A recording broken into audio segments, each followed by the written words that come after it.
বসো বাবা। তা ভালো আছো? ভালো আছি, মন্দ আছি, খেয়েছি কি খাই নাই, এসব আলাপচারিতা করার সময় নেই। বিকজ আমার কাছে time is money and money is time. তো বেটার যে কাজের জন্য আমরা এসেছি সেটা নিয়েই কথা বলবো। হ্যাঁ ঠিক আছে। আপনার মেয়ে অথচ আমাকে ভালোবাসে, আমাকে বিয়েও করতে চায়। তো নেক্সট ডিল ইজ আন্টি বোতল and fix the match day. ও হ্যাঁ ঠিক আছে। সোনার উপর আন্টি দিয়ে এঙ্গেজমেন্ট করবো আমি? নেই, আমি আমাদের বিয়ের জন্য দুবাই থেকে স্পেশালি প্লাটিনামের রিং অর্ডার করে এনেছি, সেটা দিয়ে আমাদের এঙ্গেজমেন্ট হবে।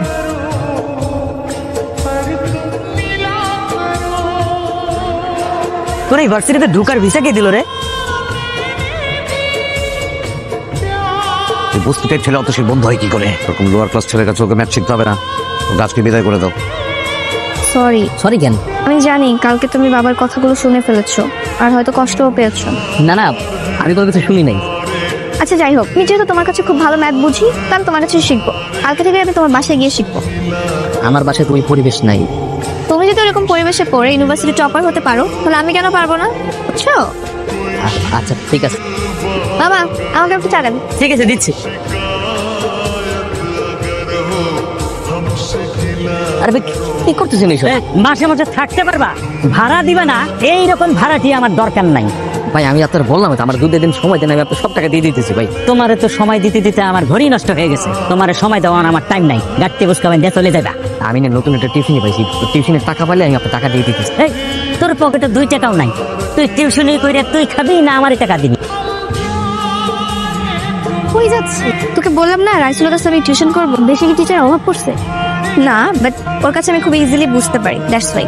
আমি বুঝলাম না তুই এত প্রাধান্য দিচ্ছিস কেন? আমরা ওকে কিছু বললে আবার ওকে প্রোটেস্টও করছিস। দেখ, এমন কিছুই না, ও খুব সহজ সরল একটা ছেলে। আমি জাস্ট ওকে সাপোর্ট করতেছি। শুধু তুই সাপোর্ট করতেছিস, আমার তো মনে হচ্ছে তোকে ভালোবেসে ফেলেছিস। দেখ, ভালোবাসা টালোবাসা এখানে কিছুই না। তোরা হয়তো খুব রিচ কিড, স্মার্ট, ড্যাশিং ছেলে পছন্দ করিস, আমার চয়েসটা একটু আলাদা। আমি সবসময় চেয়েছি লাইফ পার্টনার হিসেবে একজন সহজ সরল, অনেস্ট, কেয়ারিং মানুষ, যেটা আমি ওর মধ্যে দেখতে পাই। আর ভালোবাসা টালোবাসা নিয়ে আমি এখন কিছুই ভাবছি না, ফ্রেন্ড হিসেবে সাপোর্ট করতেছি। That's it, bye. তো এই শুক্রবারে আমাদের বিয়েটা হচ্ছে। পা নামাও। বাবাই বিয়ে হচ্ছে না। কেন? আমি যে রাইসুলকে চিনতাম, যাকে আমি ভালোবেসেছিলাম, সেই রাইসুল তুমি না। কিন্তু তোমার পরিবার, তোমার ফ্যামিলি এই রাইসুলকে পছন্দ করে, ওই রাইসুলকে না। বিয়েটা আমি করব, আমার ফ্যামিলি না। আমাকে অপছন্দ করার কারণ? তোমার অহংকার। আঙুল ফুলে কলা গাছ হয়েছে তোমার, ঠিক হঠাৎ করে পাওয়া টাকার মতো, যেটা তোমাকে পশু বানিয়ে ফেলেছে। তোমার মতো একটা অহংকারী মানুষকে বিয়ে করলে আমি কখনোই সুখী হব না। তুমি আসতে পারো।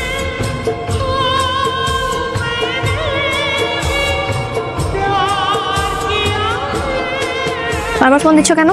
কালকে আমার সাথে একটু দেখা করতে পারবা, শেষবারের মতো? ঠিক আছে।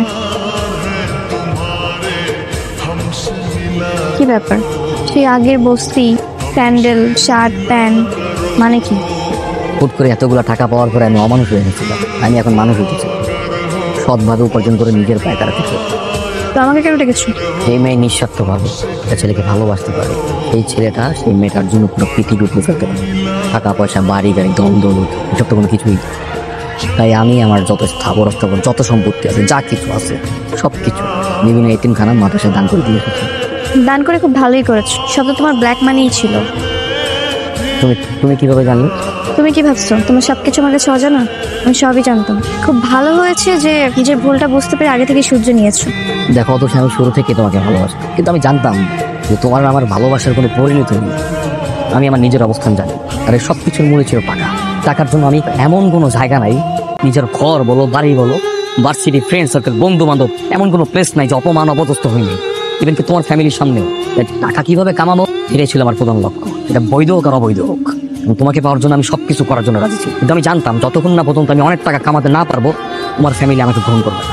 কিন্তু দেখো, এত টাকার মালিক হওয়ার পরেও তোমার ফ্যামিলি আমাকে ঠিকই গ্রহণ করবে, কিন্তু তুমি আমাকে গ্রহণ করবে না। তুমি তোমার চোখ দিয়ে যেভাবে আমাকে দেখেছো, আমি তোমাকে সেভাবে দেখিনি। আমি সবসময় তোমাকে একটা সৎ, সহজ সরল মানুষ হিসেবে ভালোবেসেছি। এখন তো আমি আবার সেই আগের রেসেল হয়ে গেছি। এখন কি আমি ভালোবাসবে? ভালোবাসি বলেই তো আসছি।